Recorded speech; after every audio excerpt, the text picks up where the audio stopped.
इसको मैं फिर से इरेज करता हूं, पूरा फिर से मैं इरेज करता हूं।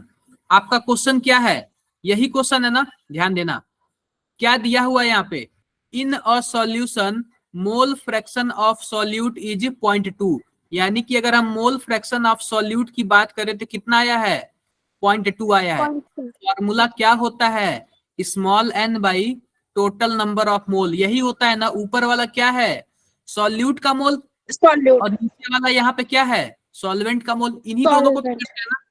बोलो अब ध्यान दो, यहाँ पे 0.2 कैसे आएगा, 0.2 कैसे आएगा, क्या हम अगर सॉल्यूट के मोल को 0.2 लिख लें, सॉल्यूट के मोल को 0.2 लिख लें, और नीचे नीचे यहाँ पे अगर हम 0.2 प्लस 0.8 लिख लें, तो क्या यह मोल फ्रैक्शन 0.2 आ गया क्या सॉल्यूट का, आप बताओ, बोलो सर। बट यहाँ पे अगर हम प्लस करेंगे तो 0.2 प्लस 0.8 तो 0.1 हो जाएगा ना, 0.10। 0.1 नहीं हुआ, 1 होगा, 1 होगा ना, आप बताओ 1 होगा।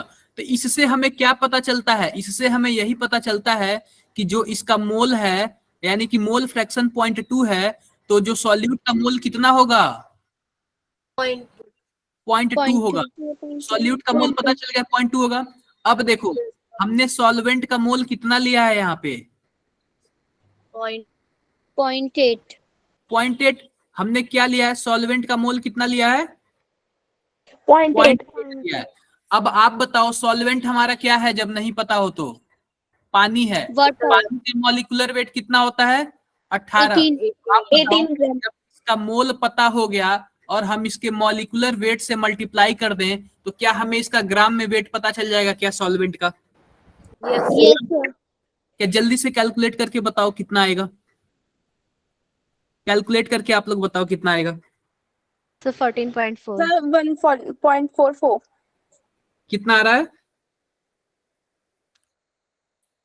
बताओ आप लोग कितना आ रहा है, 14.4 आ रहा है सर, 14.4। अब देखो हमें सॉल्वेंट का भी वेट पता चल गया और सॉल्यूट का हमें मोल पता चल गया, तो सिंपल सी बात है, मोलैलिटी का फॉर्मूला क्या होता है, N बाई कैपिटल W। आप बताओ N की वैल्यू यहाँ पे क्या है, number of mole of solute, solute के कितने मोल है, 0.2, और सॉल्वेंट का वेट कितना है, सॉल्वेंट का वेट कितना है, सर 14.4 है, इसको केजी में अगर कन्वर्ट हमें कर केजी लेंगे। में कन्वर्ट करना है तब ऊपर क्या 1000 से मल्टीप्लाई करेंगे क्या, यस सर। जल्दी से कैलकुलेट करके बताओ कितना आया आंसर, बताओ कैलकुलेट करके आप लोग। सर 13.89। 13.89 मोलैलिटी। कंफ्यूजन किसी को इसमें, कमेंट बॉक्स में बताओ, सबको क्लियर है, यस सर। क्लियर है सबको, चलो अच्छी बात है, आगे बढ़ते हैं, आगे बढ़ते हैं हम लोग, यहां तक सबको क्लियर हो गया, सबको क्लियर हो गया, आगे बढ़ते हैं। क्या आप लोग ऐसे कर लोगे क्या, 14.2 ग्राम डिजॉल्व इन फॉर्मेलिटी निकालना, नॉर्मेलिटी निकालना, ये कर लोगे क्या आप लोग, यस सर। आप लोग बताओ, नॉर्मेलिटी निकालने के लिए इसका हमें एन फैक्टर निकालना पड़ेगा, Na2SO4 का एन फैक्टर कितना आता है, 2 आएगा, जितना इसका मॉलिक्यूलर वेट होगा उससे आप 2 से डिवाइड कर दोगे, एन फैक्टर निकल जाएगा क्या, यस सर।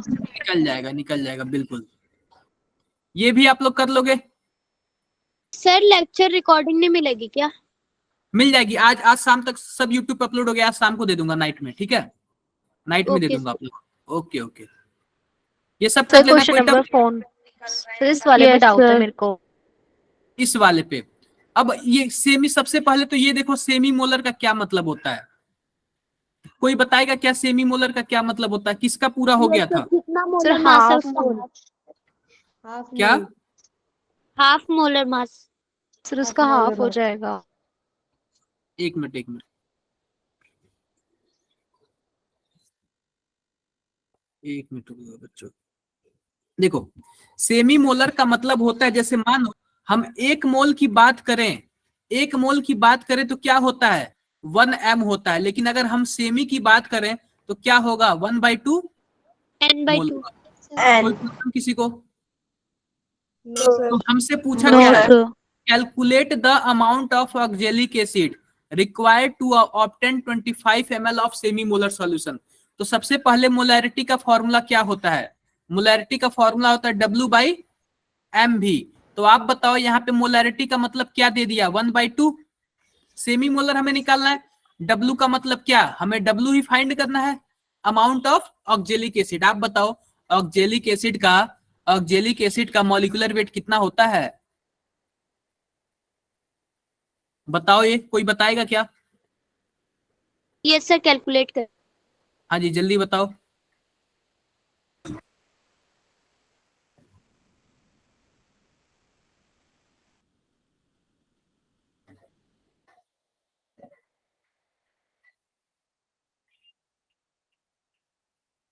सर 90।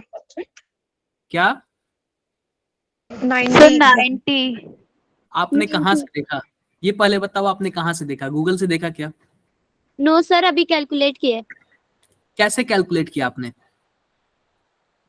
सर ये इसका value- यहाँ पे ऑक्जेलिक एसिड का आपको फॉर्मूला दिया हुआ। पलक का सबसे सही जवाब है, पलक का बिल्कुल सबसे सही जवाब है, सही जवाब। यहाँ पे आप बताओ ऑक्जेलिक एसिड का क्या दिया हुआ है? फॉर्मूला दिया हुआ है। तो आप बताओ हाइड्रोजन का यहाँ पे 2 हो जाएगा, और एक कार्बन का 12 होता है, तो 2 कार्बन का 24 24। एक कार्बन, एक ऑक्सीजन का 16 होता है, तो 4 कार्बन का 64। और बिल्कुल, और ये 36 आप जोड़ोगे कितना आएगा? 126। आप लोगों ने 90 कहाँ से देखा? सही सी बताओ, गूगल किया क्या आपने? सर 90 सिर्फ ऑक्जेलिक एसिड का उतने का निकाला है। देखो यहाँ पे ऑक्जेलिक एसिड के साथ 2 पानी भी तो लगा हुआ है ना, यस सर। तो जब उसके साथ लगा हुआ है तो पानी को भी आप कैलकुलेट करोगे। मैं सिंपल अगर ऑक्जेलिक एसिड का बोलूंगा तब आप पानी को नहीं कैलकुलेट करोगे, लेकिन जब पानी साथ में दिया हुआ है तो आप पानी को कैसे भूल सकते हो? जानते हो ना, पानी की छोटी सी बूंद भी सोडियम में आग लगा देता है, तो आप पानी को मत भूलो। यार जो जहर वगैरह होता है वो भी पानी की तो होता है ना, ऐसे कुछ लिक्विड टाइप्स का, तो पानी को कैसे इग्नोर कर सकते हो आप लोग? नहीं सर, कभी देखा नहीं है।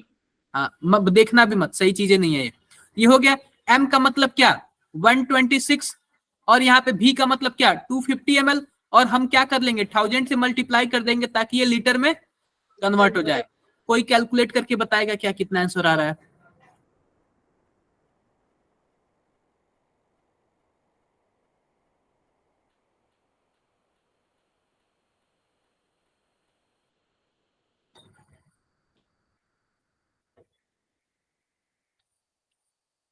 शायद ये वाला सर आंसर। 0.031।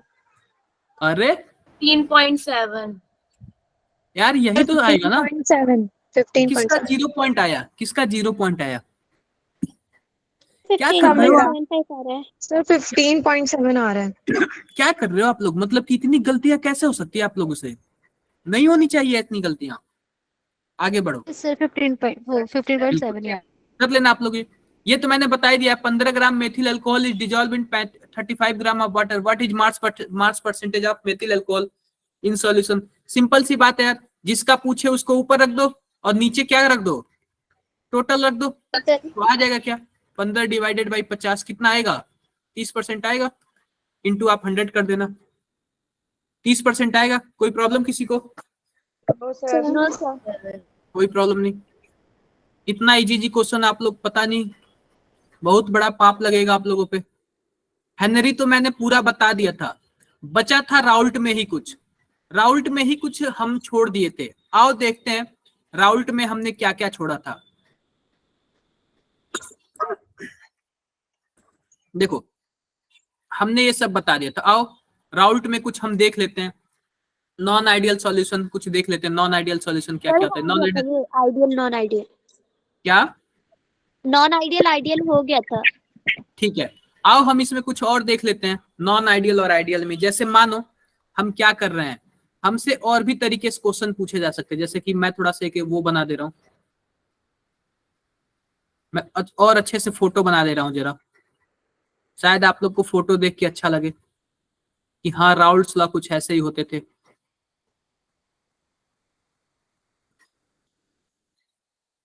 यहाँ पे क्या था? पार्शियल प्रेशर था, partial pressure sorry, P vapour naught pressure, P naught A और P naught B vapour pressure था। यहाँ पे हम क्या ले रहे हैं, एक्स ए ले ले रहे हैं, यानी कि मोल फ्रैक्शन, यहाँ पे एक्स बी ले रहे हैं, ठीक है।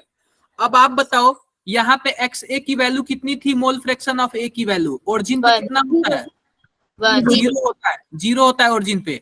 और यहाँ पे एक्स ए की वैल्यू क्या होगी बी वाले पोजीशन पे, 1 होगी ना। मैं एक्स ए की बात कर रहा हूँ। फिर अगर मैं बात करूं एक्स बी की, तो ए वाले पोजीशन पे यहाँ पे एक्स बी की वैल्यू कितनी होगी, 1 होगी। और बी वाले की ओरिजिन पे कितनी होगी, 0 होगी। यानी कि ये आप लोग धीरे धीरे समझ है। अब याद रखो, जो जो इस रूल को फॉलो करेगा उसको क्या बोलेंगे, यानी कि राउल्ट लॉ को जो जो फॉलो करेगा उसको क्या बोलेंगे हम, ideal gas. Solution, ideal solution, ideal solution. लेकिन जो नॉन आइडियल होगा वो थोड़ा सा, एक मिनट मैं इसको कॉपी पेस्ट, बिल्कुल डजंट ओबे, यानी कि जो नॉन आइडियल होगा वो ओबे नहीं करेगा, यानी कि राउल्ट लॉ की बातें नहीं मानेगा। वो क्या बोलेगा, बोलेगा मैं तो थोड़ा ऊपर से जाऊंगा, मैं तो थोड़ा ऊपर से जाऊंगा। और जो जो ऊपर से गया है उसको क्या बोलेंगे, पॉजिटिव डेविएशन। Positive deviation. ये नॉन आइडियल का एग्जांपल है, पॉजिटिव डेविएशन, पॉजिटिव डेविएशन। अब देखो पॉजिटिव डेविएशन का क्या मतलब है। सबसे पहले तो राउल्ट लॉ की बात करें तो राउल्ट लॉ में क्या होता है, लिक्विड इन लिक्विड वाला होता है, बोलो। मान लेते हैं दो डब्बा है, एक डब्बे में ए का सॉल्यूशन है, दूसरे डब्बे में बी का सॉल्यूशन है, और मैंने क्या कर दिया, इसको तीसरे डब्बे में मिला दिया, यानी कि कोई इसमें से एक सॉल्यूट होगा, कोई एक सॉल्वेंट होगा, और दोनों को मिला दिया, ये ए बी जैसे बॉन्ड बना लिए, ए बी जैसे बॉन्ड बना लिया। ध्यान से देखना आप लोग, मानो ए वाला जो सॉल्यूशन है वो उसका बॉन्ड क्या क्या है, ए जैसे होगा, और बी वाले सॉल्यूशन का बॉन्ड कैसे होगा, बी बी जैसे होगा। और जब दोनों को मिला दिया हमने तो जो प्रोडक्ट है उसका बॉन्ड कैसे हो गया, ए बी जैसे हो गया, क्या बोलो। Yes sir. ठीक है। अब ध्यान दो, ये वेपर प्रेशर पहले ऐसे जा रहा था, वेपर प्रेशर पहले ऐसे जा रहा था, ध्यान देना, वेपर प्रेशर पहले ऐसे जा रहा था। अब वेपर प्रेशर थोड़ा ऊपर से जा रहा है, इसका मतलब वेपर प्रेशर थोड़ा बढ़ गया है, बोलो। यस सर, बढ़ गया है। अब ध्यान दो, वेपर प्रेशर बढ़ेगा कैसे, आप बताओ।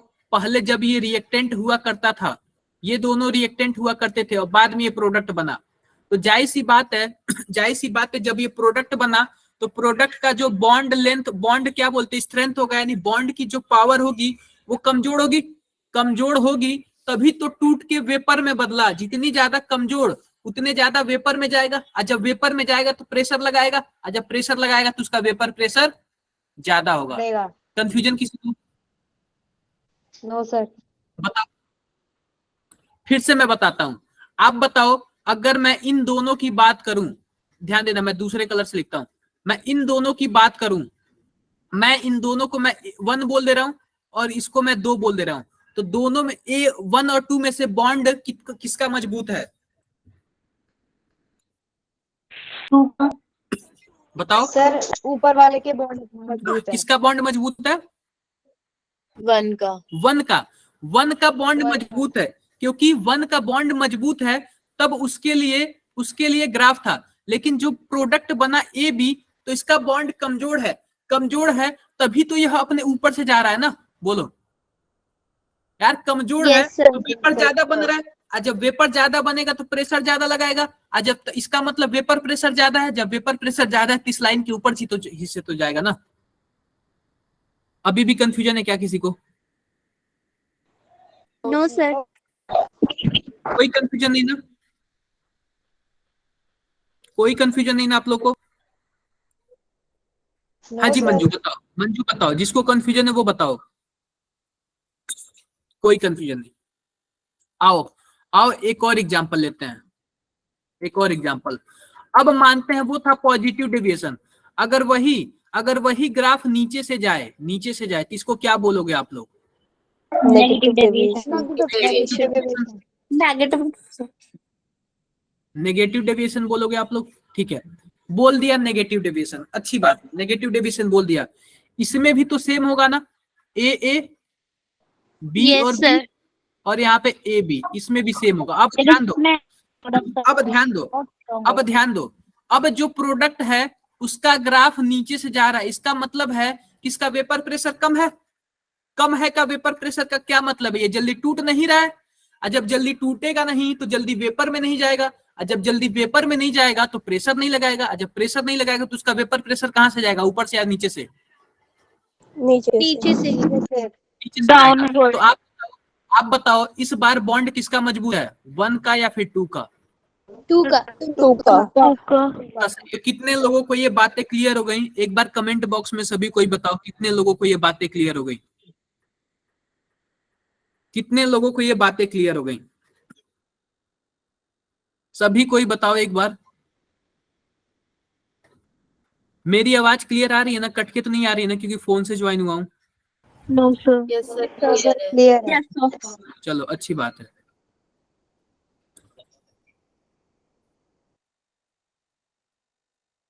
चलो क्लियर हो गया, सबका क्लियर हो गया, कोई बात नहीं, कोई बात नहीं, अच्छी बात है, ठीक है, यहां तक सबका क्लियर। तो ये हो गया पॉजिटिव डेविएशन का केस, और एक होता है नेगेटिव डेविएशन का केस। तो दोनों केस आपने समझ लिया। अगला देखते हैं। अगला अब आता है एजियोट्रॉप। क्या आता है? एजियोट्रॉप। आओ देखते हैं एजियोट्रॉप मतलब क्या होता है। एजियोट्रॉप्स, अब देखो जो पॉजिटिव डेविएशन होता है, एक बार मैं फिर से बनाता हूं, जो पॉजिटिव डेविएशन होता है तो उसका तो ग्राफ ऐसे जाता है, ऐसे जाता है, लेकिन जो एजियोट्रॉप्स होता है ना, एजियोट्रॉप्स, उसका ग्राफ कुछ ऐसे जाता है। किसी एक पॉइंट पे थोड़ा ये मैक्सिमम हो जाएगा, किसी एक पॉइंट पे क्या हो जाएगा? मैक्सिमम हो जाएगा, मैक्सिमम हो जाएगा। अगर ये ग्राफ ऊपर से गया तो, लेकिन अगर यही ग्राफ नीचे से गया तो किसी एक पॉइंट पे क्या हो जाएगा? एकदम मिनिमम हो जाएगा। एक पॉइंट पे क्या हो जाएगा? एकदम मिनिमम हो जाएगा। अब ध्यान दो, इसमें से बट ये भी सर सेम भी तो उसमें भी हो रहा था ना, पॉजिटिव डेविएशन और नेगेटिव डेविएशन में। नहीं, इसमें ऐसे नहीं हो रहा था, इसमें कॉन्स्टेंटली ऐसे जा रहा था, कॉन्स्टेंटली। देखो कॉन्स्टेंटली जा रहा है क्या? देखो जब पीक बनती है ना, ऐसे कोई पीक, तो इसी को हम लोग मैक्सिमम बोलते हैं, और जब पीक नीचे की तरफ से बने तो इसी को हम लोग क्या बोलते हैं? मिनिमम बोलते हैं। नहीं क्लियर है? यस सर, क्लियर हो गया। Yes sir. तो कुछ ऐसे ही ये भी है, ऐसे ही ये भी। अब देखो एजियोट्रॉप्स मतलब होता क्या है। अगर मान लेते हैं कि हमने पानी में क्या मिला दिया? एथेनॉल मिला दिया, CH2OH, पानी में एथेनॉल मिला दिया, तो होता क्या है कि यह किसी फिक्स कंपोजिशन पे होता है। आप बताओ, इसको मैंने A बोल दिया और इसको मैंने B बोल दिया, तो मैं XA वाले पोजीशन पे अगर मैं राइट में जाऊंगा, राइट में, तो आप बताओ A की वैल्यू कम होगी, बोलो, अब B की वैल्यू बढ़ेगी? Yes sir. बताओ, क्लियर है? नहीं सॉरी, A की वैल्यू बढ़ेगी, क्योंकि हम 0 से 1 की तरफ जा रहे हैं, 0 से 1 की तरफ, यानी A की वैल्यू बढ़ेगी। बोलो, इसका मतलब ये, अगर हम यहाँ पे, अगर हम इस पॉइंट पे होते हैं तो B की वैल्यू क्या है? ज्यादा है, और A की वैल्यू क्या है? कम है। ये बातें क्लियर है? और इस वाले पोजीशन पे क्या है? इस वाले पोजीशन पे A की वैल्यू ज्यादा है और B की वैल्यू क्या है? कम है। ये बातें क्लियर होंगी सबको? ठीक है। अब होता क्या है, यह किसी फिक्स पॉइंट पे क्या होता है? एजियोट्रॉप दिखाता है। एजियोट्रॉप मान लेते हैं कि जिस टाइम ए का 25% था, उस टाइम बी का कितना परसेंट था? 75% था। तो अगर हम इस सॉल्यूशन को इस कंपोजिशन में अगर हम मिक्स करते हैं ना, तो वो एजियोट्रॉप्स शो करता है, एजियोट्रॉप्स। अब एजियोट्रॉप्स भी क्या होते हैं? 2 तरीके के होते हैं, कोई बताएगा? पॉजिटिव और नेगेटिव। नहीं, पॉजिटिव, सर मैक्सिमम और मिनिमम एजियोट्रॉप। एक बार कमेंट बॉक्स में बताओ।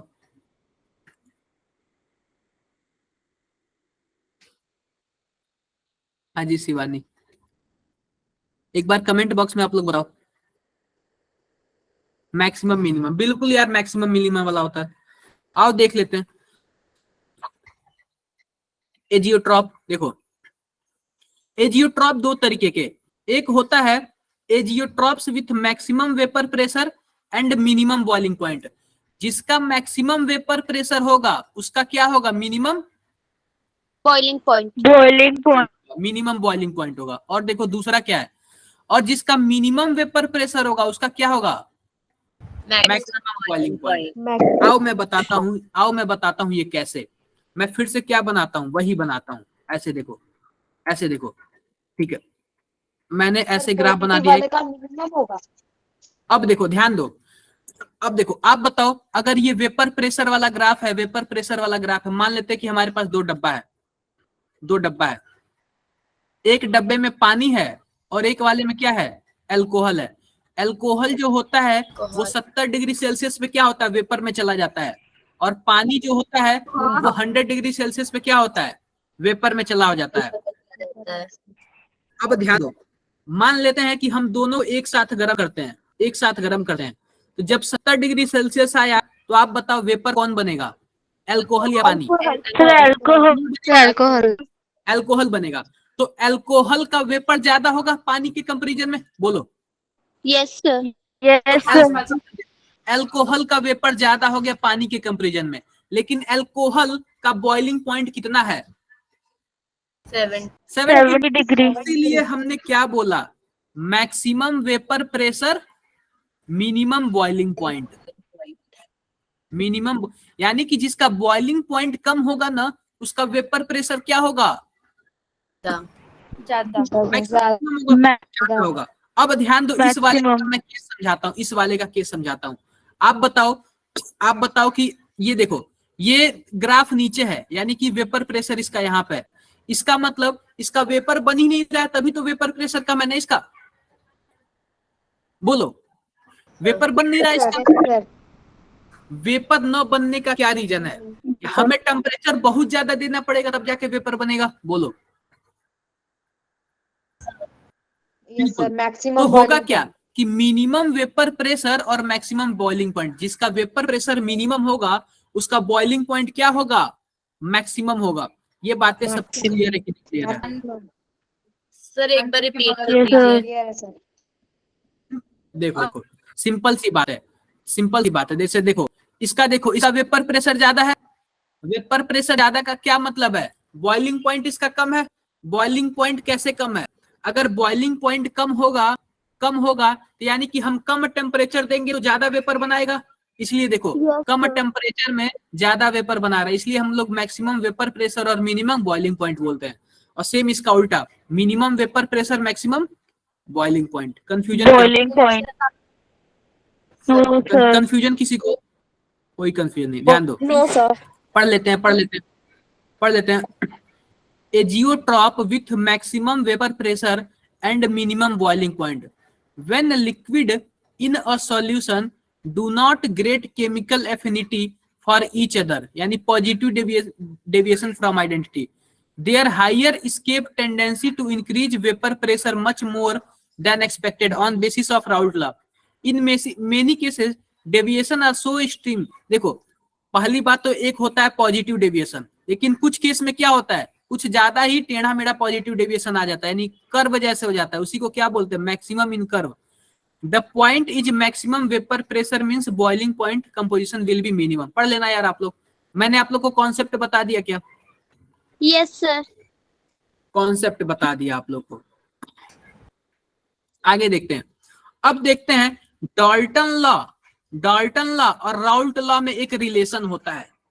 डाल्टन लॉ और राउल्ट लॉ में क्या होता है, एक रिलेशन होता है। आओ मैं उस रिलेशन को बताता हूं। मानते हैं कि ये डाल्टन है, डाल्टन ने बोला था, डाल्टन ने इसमें क्या ले लिया, कोई एक गैस ले लिया, उसको क्या बोल दिया उन्होंने, ए बोल दिया, और दूसरे गैस को बी बोल दिया। तो ए वाला अपना अलग पार्शियल प्रेशर लगाएगा जैसे कि पीए, और बी वाला अपना अलग पार्शियल प्रेशर लगाएगा जैसे कि पीबी। कोई प्रॉब्लम किसी को? कोई प्रॉब्लम नहीं। No sir. जाहिर सी बात है, इन दोनों के मोल फ्रैक्शन भी अलग अलग होंगे। मान लेते हैं ए वाले का मोल फ्रैक्शन कितना है, YA है, और बी वाले का मोल फ्रैक्शन कितना है, YB है। आप बताओ टोटल प्रेशर कितना होगा? टोटल प्रेशर अगर हम निकालें तो क्या होगा टोटल प्रेशर, यानी कि PT इक्वल टू क्या होगा टोटल प्रेशर? तो दोनों का सम होगा PA plus PB PA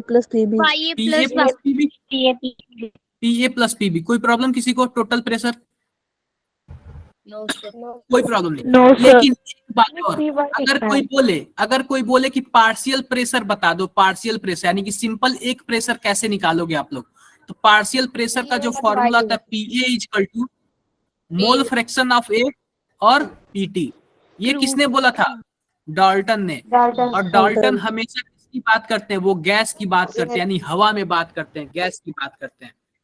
ये कॉन्सेप्ट आप लोग को समझ आ गया, यानी कि ये किसके अकॉर्डिंग है? डाल्टन के अकॉर्डिंग। वही PB की बात करते हैं, PB बराबर क्या होगा? YB और PT। और आप लोग एक और फॉर्मूला जानते होगे, मोल फ्रैक्शन आप जोड़ दोगे तो कितना आएगा? 1 आएगा ना।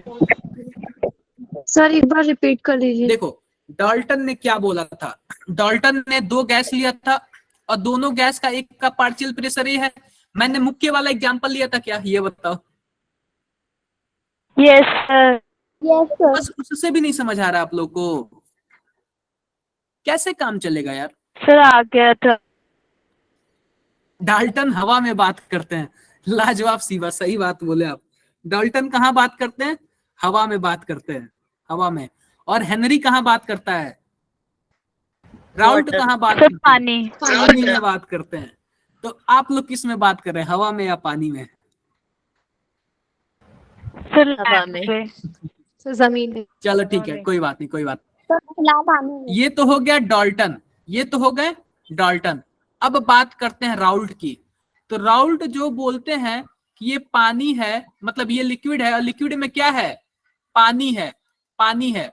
अब ध्यान दो, इस पानी का जो पार्शियल प्रेशर होगा PA, वो किसके बराबर होगा? उसके मोल फ्रैक्शन के, बोलो। और इसके प्योर वाले सॉल्वेंट के, इसके प्योर वाले सॉल्वेंट के। कोई कंफ्यूजन क्या किसी को? और इसी का PB क्या होगा? PB बराबर क्या होगा? XB P0 P0B। ये इतना हो गया और आप लोग जानते हो। चलो ठीक है, इतना हो गया, कोई बात नहीं। आओ देखते हैं, दोनों को मिला देते हैं, दोनों को मिला देते हैं। ये देखो, ये तो कौन बोल दिया? ये बोल दिए हमारे डाल्टन, और ये बोल दिया किसने? राउल्ट ने। राउल्ट। ध्यान दो, इन्होंने क्या किया? एक डब्बा लिया, बड़ा सा क्या लिया? डब्बा लिया। अब देखो डब्बे में क्या है? पानी है, पानी है। और पानी में भी क्या है? एक और चीज मान लेते हैं, अल्कोहल मिला हुआ है। अल्कोहल को हमने A बोल दिया और पानी को B बोल दिया, B बोल दिया। अब बताओ, अब हमने नीचे से क्या कर दिया? गरम कर दिया, गरम कर दिया, ठीक है। अब देखो पानी भी ऊपर जाएगा, पानी भी ऊपर जाएगा और अल्कोहल भी ऊपर जाएगा। तो जब पानी अल्कोहल दोनों ऊपर गए तो ये हवा में हो गए, बोलो। Yes sir. Yes sir. जब ये हवा में हो गए तो कौन सा लॉ लगेगा? डाल्टन। डाल्टन। और जब ये पानी में है तो कौन सा लॉ लगेगा? Raoult law. किसी को कोई कंफ्यूजन क्या? No sir. कोई कंफ्यूजन नहीं। अब देखो, ये तो हमने पढ़ा। अब देखो, ये हमने कहां से पढ़ा? ये वाला फॉर्मूला हमने राउल्ट लॉ से पढ़ा, राउल्ट लॉ से। और ये वाला फॉर्मूला हमने कहां पढ़ा? डाल्टन से। अब ध्यान दो, हम एक चीज जानते हैं, यहाँ पे PA इक्वल टू क्या होता है? P0A और XA, ये तो हमने पढ़ा। और देखो, और ये तो हो गया राउल्ट लॉ के अकॉर्डिंग। और डाल्टन के अकॉर्डिंग क्या हो गया? YA PT। ऐसा ही तो हुआ ना। इसका मतलब क्या है? अगर मैं ये दोनों सेम है तो इन दोनों को भी मैं सेम कर सकता हूं, सेम कर सकता हूं क्या? P0A XA equal to YA और PT, कोई प्रॉब्लम नहीं। अब ध्यान दो, अब ध्यान दो, हम यहां से YA बराबर क्या लिख सकते हैं? YA बराबर लिख सकते हैं P0A XA divided by PT। ऐसे ही हम YB बराबर क्या लिख सकते हैं? P0B XB divided by PT। कोई प्रॉब्लम किसी को? No sir. कोई प्रॉब्लम नहीं। सेम अगर हमें x के कंपेयर में लिखना हो, x के कंपेयर में लिखना तो हम कैसे लिखेंगे?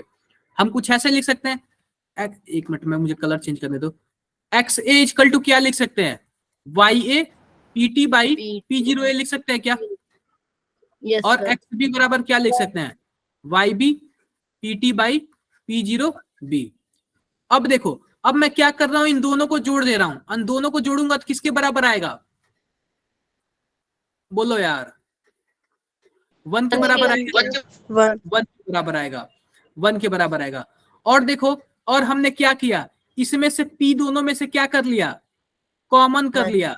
आज जब कॉमन करूंगा फिर इसको दूसरे साइड भेज दूंगा तो ये डिवाइड में आ जाएगा क्या? Yes sir. Yes, sir. ये फॉर्मूला आप लोग लगा लोगे क्या?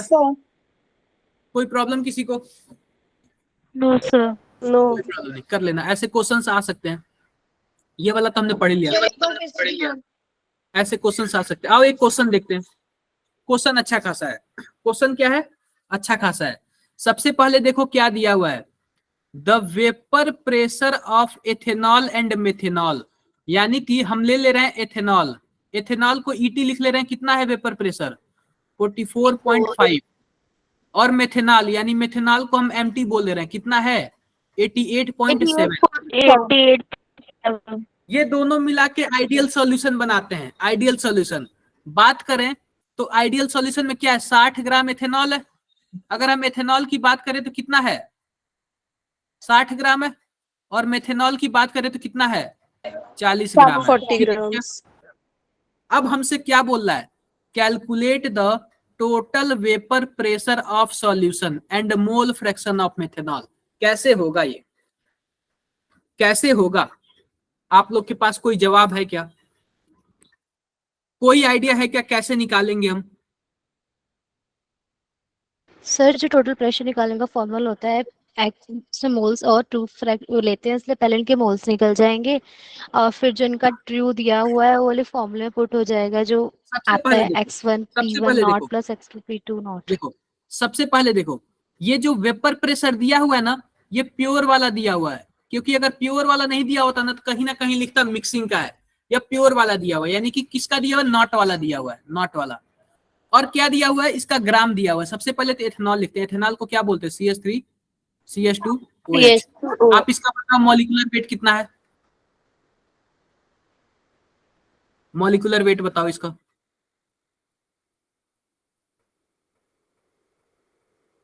जल्दी बताओ। 12 दूनी 24, 24 क्या? 46। और मेथेनॉल लिख लेते हैं CH3OH। इसका कितना है? 32। देखो ये तो हमने लिख लिया इसका मॉलिक्यूलर वेट। सबसे पहले मुझे फॉर्मूला पता है कौन सा लग रहा है? मुझे लग रहा है फॉर्मूला ये वाला लगेगा। यानी कि हमसे क्या पूछा है? टोटल वेपर प्रेशर, यानी P टोटल equal to PA plus PB। और इसके लिए आप लोग फॉर्मूला जानते हो, क्या होता है? P not a XA P not A plus XB P not B। कोई प्रॉब्लम किसी को? No sir. प्रॉब्लम नहीं, कोई प्रॉब्लम नहीं। और यहाँ पे तो PT है ही, यही वाला हम फॉर्मूला लगाएंगे। अब देखो यहाँ पे नॉट वाले की वैल्यू क्या हुई है? ऑलरेडी दे रखी है। नॉट वाले की वैल्यू ऑलरेडी दे रखी है। अगर मान लेते हैं हम A को एथेनॉल बोलते हैं और B को क्या बोलते हैं? मेथेनॉल बोलते हैं, तो A वाले के लिए हम एथेनॉल लेके चलेंगे। सबसे पहली बात है एथेनॉल का हम क्या निकालेंगे? मोल फ्रैक्शन निकालेंगे। तो आप बताओ मोल फ्रैक्शन कैसे निकालेंगे? 60 ग्राम एथेनॉल दिया हुआ है और इसके मोलर वेट से डिवाइड कर देंगे, कितना आएगा? कितना आएगा बताओ यार, इसका मोल कितना आएगा एथेनॉल का? 1 पॉइंट समथिंग आएगा। अरे यार 1 पॉइंट समथिंग, वही तो बताना है। कितना आएगा? 1.3 1 पॉइंट इजेक्ट बताना, गलत नहीं। 1.30 30। अब देखो मेथेनॉल का कैसे होगा? मेथेनॉल का आप क्या करोगे? 40 डिवाइडेड बाई 32, इसका कितना आएगा मेथेनॉल का? इसका मोल कितना आएगा? बता दो यार। 1.25 1.25। अब देखो, अब हम एथेनॉल का मोल फ्रैक्शन कैसे निकालेंगे? अगर इसका हमें मोल फ्रैक्शन निकालना हो तो कैसे निकालेंगे? 1.3 डिवाइडेड बाई 1.3 प्लस 1.25। इसका कैलकुलेट करके बताओ कितना आया मोल फ्रैक्शन? मोल फ्रैक्शन कितना आया बताओ? Sir 2 point. अरे यार 2 पॉइंट कहां से आ गया? 0.838 0.8 आया मेरा सर। कमेंट बॉक्स में बताना जरा आप लोग, कमेंट बॉक्स में, गलत नहीं होना चाहिए। आप लोग कमेंट बॉक्स में बताओ कितना है। हाँ सर 0.5 आ रहा है। एग्जैक्ट 0.5 0.50 नहीं, अप्रोक्स में 0.50। अप्रॉक्स यार कौन सा गेम खेल रहे हो, चलो मैं अप्रॉक्स ही लिखता हूँ, ठीक है 0.5 आ गया, ठीक है 0.5 आ गया, तो पीटी इक्वल टू क्या हो जाएगा, जब जब आप बताओ, आप इसका 0.5 आया तो इसका कितना आएगा, 1 माइनस 0.5 है, इसका भी 0.5 आएगा, बोलो। Yes sir. सर 0.8 आ रहा है। 8 नहीं आएगा यार, 0.8 नहीं आएगा। देखो आप बताओ, जो हमारे पास एथेनॉल है इसका वेपर प्रेशर कितना दिया हुआ है, 44.5, फिर प्लस करेंगे इसका भी 0.5 आएगा, और इसका क्या आएगा 88.7। जल्दी से बताओ कैलकुलेट करके कितना आंसर आया है। मोल फ्रैक्शन 0.883 आ रहा है। यार एक मिनट मुझे खुद कैलकुलेट करने दो, आप लोग कितनी गड़बड़ी करते हो।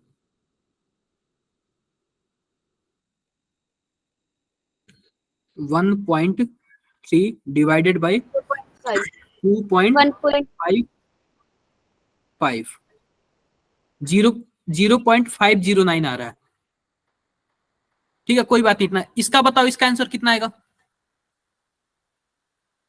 टोटल प्रेशर का वैल्यू कितना आएगा, बता दो यार।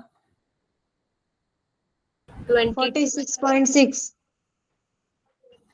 46 तो नहीं आएगा यार, आप लोग हर एक चीज गलत बता रहे हो। सर 66 26.31 आ रहा है। रुक जाओ, आप लोग गलत बता रहे हो। 26.31। 0.5, एक मिनट रुक जाओ, 0.5 इंटू 44.5, 66.6। हाँ 66.6 कितना आ रहा है, 66.6, यानी कि जो टोटल प्रेशर की वैल्यू क्या है, बोलो यार 66.6। अब दूसरा क्वेश्चन क्या लिख रहा है, दूसरा क्वेश्चन लिख रहा है मोल fraction of methanol in vapour, जो मेथेनॉल है उसका मोल फ्रैक्शन बता दो, कहां पे, वेपर में, वेपर में। तो आओ देखो डायरेक्टली कर लेना आप लोग यार, देखो ये क्या दिया हुआ आंसर, देखो 66.13 आ रहा है क्या, जैसे मैंने किया, यस सर। बोलो। अब देखो मोल fraction of methyl in vapour कैसे निकालोगे, partial pressure of methyl alcohol, देखो मोल फ्रैक्शन ऑफ, देखो सीधी सी बात है यार, हम लोग ये वाला फॉर्मूला जानते हैं, YA इक्वल टू PT, ये डाल्टन के अकॉर्डिंग, तो डाल्टन के अकॉर्डिंग टोटल प्रेशर हमने निकाल लिया, और यहाँ पे पार्शियल प्रेशर जानते हैं कितना दिया हुआ है, 43.4 पार्शियल प्रेशर, तो कर लोगे क्या ऐसे। Yes yes sir. सर। सबसे पहले तो ये बताओ क्या ये क्वेश्चन टफ था जो आप लोग इतना टफ बना रहे हो, टफ तो नहीं था ना, नो सर। No sir. बना रहे हो, नहीं था यार, कुछ टफ नहीं था, आप लोग पता नहीं क्यों इसको टफ बनाते जा रहे सर हो। कैलकुलेशन वीक है। ऐसे मत करो, ऐसे मत करो, स्ट्रांग बनना पड़ेगा, ठीक है चलो आगे बढ़ते हैं, ये कर लेना आप लोग, ये सबका सब करना, ये होमवर्क, होमवर्क सबका सब करना। आते हैं हम किस पे, अब बताओ हम कौन सा टॉपिक स्टार्ट करें, अब हम आते हैं, just a minute, colligative. Colligative properties. अब हमारे पास कॉलिगेटिव प्रॉपर्टीज के अलावा कुछ बचा भी नहीं है, एक मिनट कहाँ गया, हाँ जी,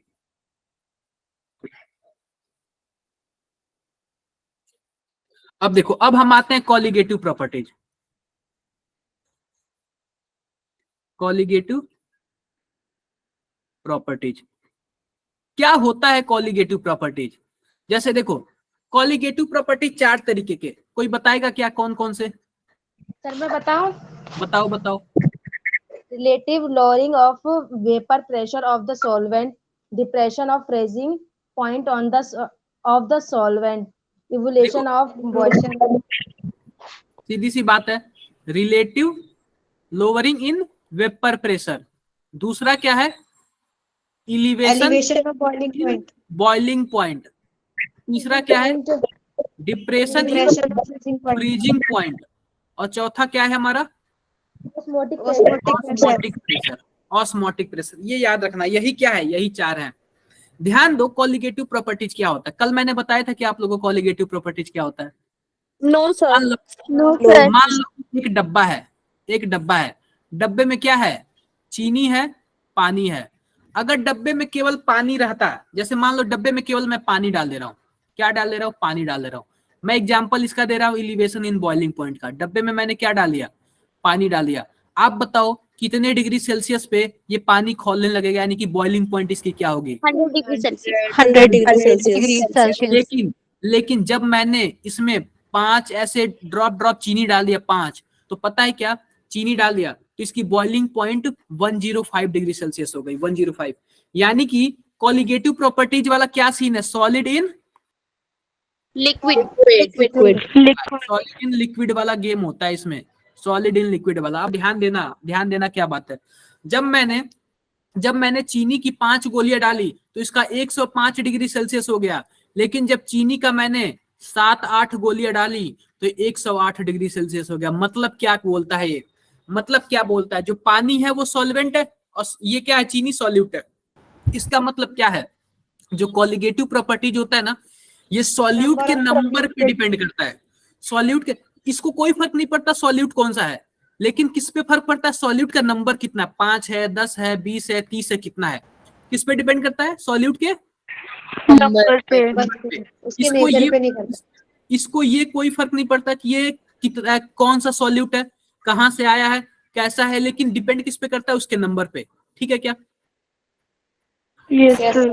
तो ऐसे ये 4 प्रॉपर्टीज ऐसी हैं कि जिनके सॉल्यूट के नंबर पे क्या करता है, कॉलिगेटिव प्रॉपर्टी डिपेंड करता है। डिपेंड। सबसे पहले हम स्टार्ट करते हैं ऑस्मोटिक प्रेशर से, बाकी ये सब थोड़ा नेक्स्ट क्लास में पढ़ेंगे, मतलब नेक्स्ट क्लास में। सबसे पहले हम किससे स्टार्ट करते हैं, ऑस्मोटिक प्रेशर से। ऑस्मोटिक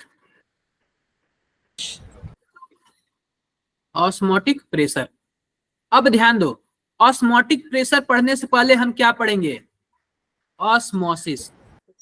ऑस्मोसिस क्या होता है, आओ देखते हैं। सबसे पहले हमने क्या लिया, एक डब्बा लिया और डब्बे में एक लेयर लगा दिया, यानी बीच में समझो कि दरवाजा लगा दिया। इस दरवाजे का क्या नाम है, सेमी परमिएबल मेम्ब्रेन। क्या नाम है, सेमी इम्परमेएबल मेम्ब्रेन। शायद आपने बहुत बार सुना होगा, अरे सेल बहुत वाला बार। चैप्टर। हिंदी में इसको अर्धपारगम में यस झिल्ली सर बोलते हैं, बायोलॉजी। अर्धपारगम में झिल्ली बोलते हैं। आपने इसका नाम लगभग सेल वॉल के आसपास पढ़ा होगा कहीं ना कहीं। Yes sir plasma membrane. वहां बहुत सारे मेम्ब्रेन, जैसे देखो इसमें होता क्या है होता क्या है, एक साइड मैंने क्या रख दिया, केवल पानी, और दूसरे साइड क्या रख दिया, चीनी पानी। अब देखो, जो केवल पानी रखा तो इसको हम लोग क्या बोलेंगे, सॉल्वेंट बोलेंगे, और जहां हमने चीनी पानी रखा इसमें सॉल्यूट और सॉल्वेंट दोनों है, तो इसको हम लोग क्या बोलेंगे, सॉल्यूशन बोलेंगे। ठीक है। तो ऑस्मोसिस मतलब क्या होता है, ऑस्मोसिस मतलब ऐसा प्रोसेस है जिसमें क्या होता है, सॉल्वेंट के मॉलिक्यूल सॉल्यूशन की तरफ क्या करते हैं, मूव करते हैं, मूव करते हैं। सॉल्वेंट के मॉलिक्यूल कहां से कहां मूव करते हैं, सॉल्वेंट से सॉल्यूशन की तरफ, और वो भी via semi permeable membrane. Semi permeable membrane के वाया क्या करते हैं, ये मूव करते हैं, यानी सॉल्वेंट के मॉलिक्यूल सॉल्यूशन की तरफ क्या करते हैं, मूव करते हैं। अब देखो इसको क्या बोला जाता है, इसको बोला जाता है जो सॉल्वेंट के मॉलिक्यूल होते हैं ना, वो हाई कंसंट्रेशन से लो कंसंट्रेशन की तरफ मूव करते हैं। अब आप बताओ, अगर मैं इसको डब्बा 1 बोलूं और इसको डब्बा 2 बोलूं तो हाई कंसंट्रेशन है किसका, 1 अरे ऐसा कैसे बोल सकते हो? सॉल्यूशन का हाँ? टू लेकिन का होगा। इसमें एक बिल्कुल 2 का होगा, लेकिन इसमें एक ट्विस्ट है। ये पता है क्या, हाई कंसंट्रेशन से लो कंसंट्रेशन की। लेकिन देखो आप बताओ, जो सॉल्यूट के मॉलिक्यूल होंगे वो थोड़े बड़े बड़े होंगे, सॉल्वेंट के मॉलिक्यूल छोटे छोटे होंगे, बोलो। तो पता है क्या? बिल्कुल। और ये पता है क्या, ये जो सेमी परमिएबल मेम्ब्रेन है ना, ये इतना छोटा झिल्ली होता है, इतना छोटा फिल्टर होता है कि सॉल्यूट के मॉलिक्यूल को जाने ही नहीं देता। किसको जाने देता है, केवल सॉल्वेंट के मॉलिक्यूल। तो सॉल्वेंट जिसका ज्यादा कंसंट्रेशन वाला जो सॉल्वेंट रहेगा, उधर से कम कंसंट्रेशन वाले सॉल्वेंट की तरफ क्या होगा, मूव करेगा। मान लेते हैं कि ये क्या है, ये 100% सॉल्वेंट है। ये क्या है, जब इसमें कुछ और नहीं मिला है ये 100% सॉल्वेंट है, बोलो। ठीक है, Yes, और इसमें चीनी भी मिला है और पानी भी मिला है, तो मैं क्या बोल सकता हूँ, 30% सॉल्यूट है और 70% क्या है, सॉल्वेंट है। तो आप बताओ मूव केवल सॉल्वेंट को ही करना है, तो सॉल्वेंट का कंसेंट्रेशन किसमें ज्यादा है, डब्बा ए में या फिर डब्बा बी में? ए में। जाहिर सी बात है सॉल्वेंट क्या होगा, सॉल्वेंट से सॉल्यूशन की तरफ मूव कहां से करेगा, 1 से 2 की तरफ करेगा। की तरफ। सर कंफ्यूजन जिसका कंसंट्रेशन ज्यादा होगा उसी की तरफ मूव करेगा ना। बिल्कुल बिल्कुल, आप लोग ये याद रख लेना, मूव कौन करेगा, सॉल्वेंट, जिसका कंसंट्रेशन ज्यादा होगा उसी की तरफ मूव करेगा। ये बातें क्लियर है, बोलो। Yes sir. Yes yes sir. बिल्कुल बिल्कुल, सबको क्लियर है, सबको क्लियर है। आप लोग को मैं एक एग्जांपल देता हूं। आप लोग क्या करना है, एक ग्लास लेना, ग्लास में आप पानी भर लेना, पानी, और नाइट में क्या करना, इसमें किशमिश डाल देना, छोटा सा किशमिश। तो होता क्या है, किशमिश के अंदर कंसंट्रेशन कुछ ना कुछ अंदर लिक्विड भरा होता है, जानते ही हो आप लोग। स्वेलिंग हो जाती है। बिल्कुल। अब होता क्या है कि अंदर क्या है, सॉल्यूशन है, और बाहर क्या है, प्योर सॉल्वेंट, यानी केवल क्या है, पानी है। आप लोग जैसे ही देखोगे ना, तो पानी यानी कि सॉल्वेंट से सॉल्यूशन की तरफ क्या होगा, मूव करेगा सॉल्वेंट। तो आप लोग सुबह सुबह देखोगे ना, तो ये बहुत बड़ा हो जाएगा। होता है कि नहीं होता है? यस सर, अपने Yes, sir. कौन सा प्रोसेस चलता है वहां पे? Solute to solvent. Osmosis. Osmosis clear है सबको? बिल्कुल बिल्कुल। सर फिर किशमिश का कलर भी तो चेंज हो जाता है थोड़ा, वो वाइट क्या? वाइट से हो जाती है। यार कलर की बात ही मत करो, कलर की बात ही मत करो। अगर मानो कोई चीज किसी में जाता है ना, तो अपना भी तो कुछ कलर वहां पे देगा ना। तो कलर की बात नहीं करते हैं। हाँ, अभी टॉपिक की बात करते हैं। कलर तो मुझे नहीं पता किस लिए चेंज होता है, क्या पता पानी का इफेक्ट होगा कुछ। ठीक है, आगे बढ़ते हैं। ऑस्मोसिस आप लोग सबने समझ लिया? एक बार कमेंट बॉक्स में बताओ, सबने ऑस्मोसिस समझ लिया क्या?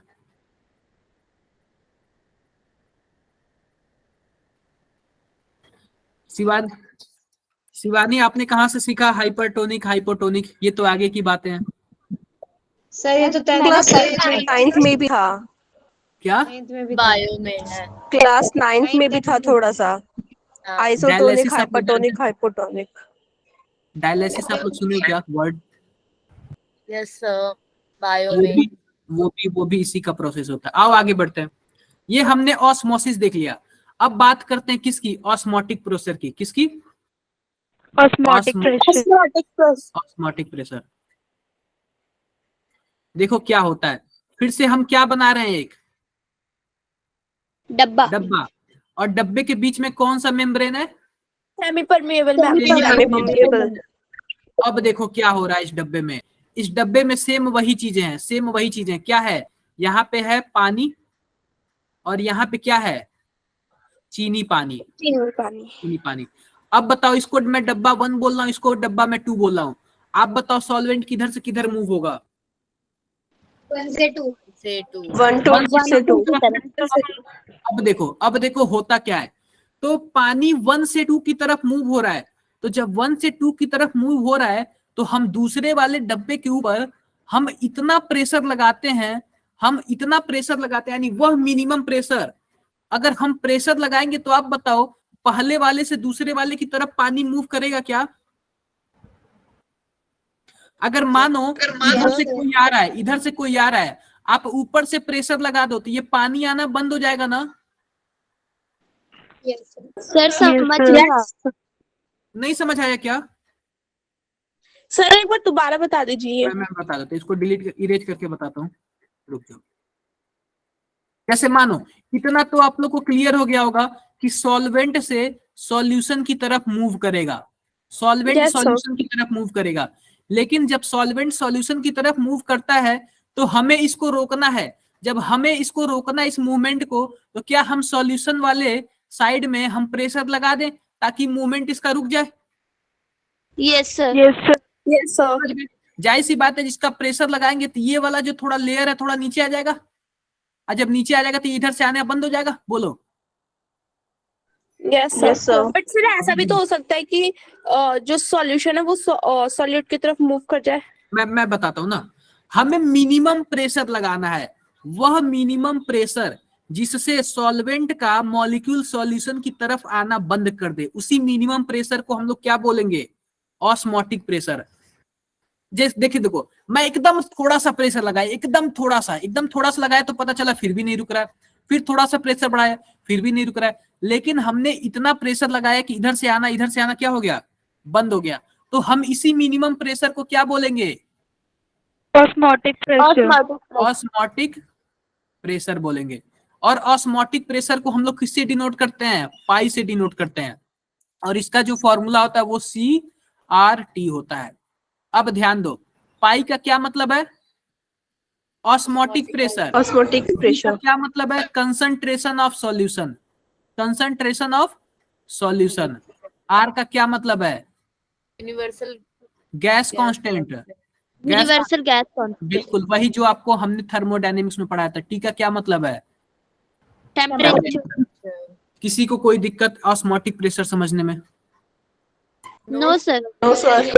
तो क्लियर है? मेरे को एक डाउट है हाँ जी, बताओ भावना। सर, जब हम इसको नीचे करेंगे, इसमें प्रेशर लगा देंगे जो सॉल्यूशन है, तो ये सर हाँ। कैसे रुकेगा? इसलिए कि जो जगह थी वो अब कम हो गई है, इसलिए कम हो गया, बिल्कुल। या फिर दोनों का प्रेशर हाई हो जाएगा इस वजह से रुक जाएगा, ये इक्विलिब्रियम में आएगा? सर क्या रीजन देखो, है इसका ना जाने का? ठीक है, देखो समझो, देखो मैं दूसरा एग्जांपल बताता हूँ। मान लेते हैं कि ये घर है, ये हमारा क्या है? ये हमारा घर है, और ये भी हमारा घर है। अब देखो, इस घर से लोग इधर आ रहे हैं, ऊपर से दरवाजा बंद है, इस घर से लोग इधर जा रहे हैं, दिख रहा है क्या? 1 से 2 की तरफ जा रहे हैं। मैंने क्या कर दिया? 1 वाले छत के ऊपर प्रेशर लगा दिया, यानी कि प्रेशर लगा दिया तो इसका यहाँ पे आ जाएगा, बोलो। और जब यहाँ पे आ जाऊंगा तो पहले से इसमें तो कुछ लोग मौजूद हैं, तो इनका घर छोटा हो गया कि नहीं हो गया? आप बताओ। Yes sir. जब इनका घर छोटा हो जाएगा तो क्या ये दूसरों को आने देंगे? No sir. कंफ्यूजन अभी भी है क्या? No sir. देखो फॉर्मूला बताता हूं, जो ऑस्मोटिक प्रेशर का जो फॉर्मूला होता है ना, वो पाई इक्वल टू क्या होता है? CRT। पाई इक्वल टू, अभी इसमें बहुत सारे मॉडिफिकेशन है, कई चीज ऐसे हैं जो कि बताना जरूरी है। कोई प्रॉब्लम किसी को? No sir. No, sir. तो ये ऑस्मोटिक प्रेशर क्या है? वह मिनिमम प्रेशर जिससे कि सॉल्वेंट मॉलिक्यूल का सॉल्यूशन की तरफ आना क्या हो जाए? बंद हो जाए। समझ गए? यस अब एक होता है रिवर्स ऑस्मोसिस। रिवर्स ऑस्मोसिस का क्या मतलब होता है? RO। आपके घर में वाटर प्यूरिफायर लगाए क्या? यस उसी को RO बोलते हैं। देखो ध्यान दो, सेम वही बात है, सेमी परमिएबल मेम्ब्रेन। ये हमारा क्या है? सॉल्वेंट है, ये हमारा क्या है? सॉल्यूशन है। अब ध्यान देने वाली बात यह है, इसको मैंने डब्बा 1 बोला, इसको डब्बा 2 बोला। आप बताओ कहाँ किधर से किधर जाएगा सॉल्वेंट? सॉल्वेंट से सॉल्यूशन। 1 से 2 की तरफ जाएगा। अगर मैं मिनिमम प्रेशर लगाता हूं तो क्या सॉल्वेंट से सॉल्यूट की तरफ आ पाएगा? क्या सॉल्यूशन की तरफ? नहीं आ पाएगा। लेकिन मैं अगर ऑस्मोटिक प्रेशर से ज्यादा प्रेशर लगा दूं तो आप बताओ सॉल्यूशन वाले मॉलिक्यूल इधर भागने लगेंगे क्या? Yes sir. अगर ऑस्मोटिक प्रेशर से ज्यादा प्रेशर हमने लगा दिया तो उस प्रेशर को हम लोग क्या, मतलब उस प्रोसेस को हम लोग क्या बोलते हैं? Reverse osmosis. रिवर्स बोलो यार। ऑस्मोसिस। यानी कि होता क्या है, पहले तो इधर से इधर जाता था, लेकिन अब इधर से इधर जा रहा है, यानी रिवर्स हो जा रहा है। पहले तो ऑस्मोसिस होता था, यानी सॉल्वेंट से सॉल्यूशन की तरफ जाता था, लेकिन अब रिवर्स ऑस्मोसिस हो रहा है, यानी कि सॉल्यूशन से सॉल्वेंट की तरफ जा रहा है। कितने लोगों को क्लियर हो गया ये बातें? क्लियर है। और कितने लोगों को डाउट है? सर एक क्वेश्चन पूछना है। हाँ जी पूछो। जो आरओ होता है वो तो फिर इसी पे बेस्ड होता है ना, बिल्कुल इसी पे बेस होता है। तो सर उसमें सॉल्यूशन क्या होगा जो कि मतलब वाटर में जाता होगा? इसका मुझे फंक्शन इसका नहीं पता, आरओ का मुझे फंक्शन नहीं पता है। आप यूट्यूब पे सर्च करना, देखना काफी अच्छे से बताएगा। यूट्यूब पे आप सर्च करना, ठीक है? Okay sir. ठीक है। अब देखो मैं इसमें थोड़ा सा और बताता हूँ, और बातें बताता हूँ। हमने क्या पढ़ा, हमारा मेन मोटो क्या है? हमारा मेन मोटो ना रिवर्स ऑस्मोसिस है और ना ही ऑस्मोसिस है। हमारा मेन मकसद क्या है पढ़ना? Osmotic pressure. ऑस्मोटिक प्रेशर, ध्यान दो। ऑस्मोटिक प्रेशर का formula pi equal to CRT। और आप लोग जानते हो जो C है कंसंट्रेशन है, इसको हम लोग क्या लिखते हैं? N/V लिखते हैं। इसको देखो N/V लिखते हैं, RT। और देखो इसको क्या लिख लेते हैं आप? N को क्या लिख सकते हो? W/M भी लिख सकते हो। अब ध्यान दो, इस फॉर्मूले से हम मॉलिक्यूलर वेट भी निकाल सकते हैं, मॉलिक्यूलर वेट भी निकाल सकते हैं, वो भी काफी इक्वेरेट काफी निकाल सकते हैं।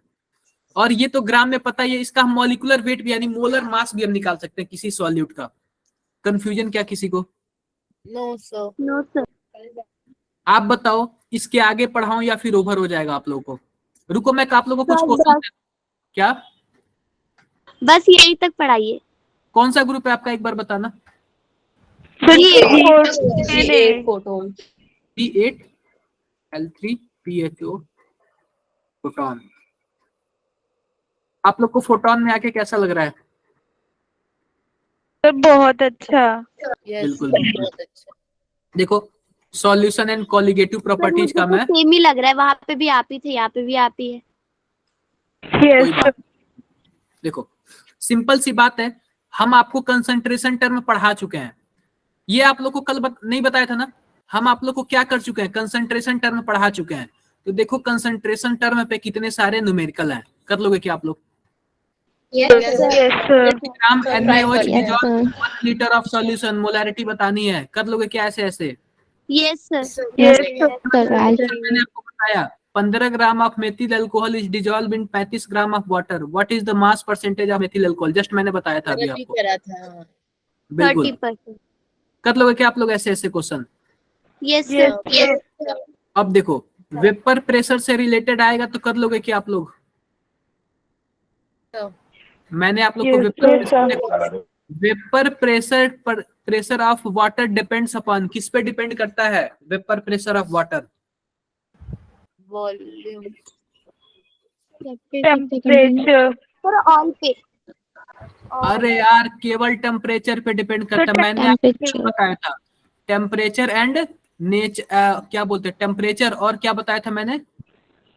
स्ट्रेंथ बताया था, बॉन्ड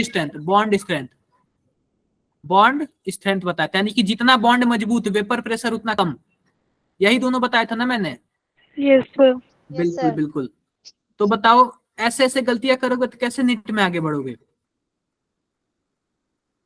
अब देखो ये कॉलिगेटिव प्रॉपर्टी है, colligative property of solution depend upon, बताओ nature of solution, nature of solute, concentration of solute particle. सबसे पहली बात देखो नेचर ऑफ सॉल्यूट, मैंने क्या बोला? कौन सा सॉल्यूट है कोई फर्क नहीं पड़ता, लेकिन कितना सॉल्यूट है वो फर्क पड़ेगा। आप बताओ जब कंसंट्रेशन ऑफ सॉल्यूट निकालोगे तो उसमें सॉल्यूट का मोल भी होगा, और जब सॉल्यूट का मोल आपको पता हो जाएगा तो आपके सॉल्यूट का पार्टिकल भी पता हो जाएगा। 6.022 into 10⁻23 से मल्टीप्लाई कर देना। समझ गए क्या? Yes sir. Want of factor बताया नहीं हूं, ये मैं बता दूंगा फिर आप लोग करना। और भी देखो वांट ऑफ फैक्टर्स मैंने बताया नहीं है। अब देखो ये रिलेटिव इन लोअरिंग पॉइंट है, इसको भी हटाओ। हम लोग क्या देखे डायरेक्टली? ऑस्मोटिक प्रेशर वाला देखते हैं, बाकी सब तो कल बताऊंगा, तो कल पढ़ाऊंगा तो कल बताऊंगा। ऑस्मोटिक प्रेशर वाला देखते हैं, ऑस्मोसिस प्रेशर। ये सब जितना हो सके करना। वैसे ऑस्मोसिस प्रेशर में और भी बहुत सारा है, तो वो मैं क्या करूंगा? कल बताऊंगा नेक्स्ट क्लास में। सेंड कर देना क्वेश्चन का। इसको भी मैं सेंड कर दे रहा हूँ, इसको भी मैं क्या कर, एक बार जरा ग्रुप बताना। G8 है ना? Yes sir. G8 photon. ठीक है पीसीबी। बिल्कुल बिल्कुल। आप PCB हो या फिर PCM हो? हाँ जी सर सर जिनका अभी तक वाइवा पीसीबी नहीं हुआ है उनके लिए क्या करें? क्या बोल रहे हो? जिनका अभी तक वाइवा नहीं हुआ है तो फिर क्या करें? उनके पास अभी ग्रुप नहीं आए तो? किसका नहीं हुआ है आप बताओ? मेरी सिस्टर का। उनसे बोलो मेरे नंबर पे मैसेज करना, ठीक है? ओके पूरा सर। डिटेल, हाँ ओके पूरा डिटेल लिखना, मैं आगे फॉरवर्ड कर दूंगा। ओके। कोई प्रॉब्लम किसी को समझ आ गया सबको? Yes, sir. यस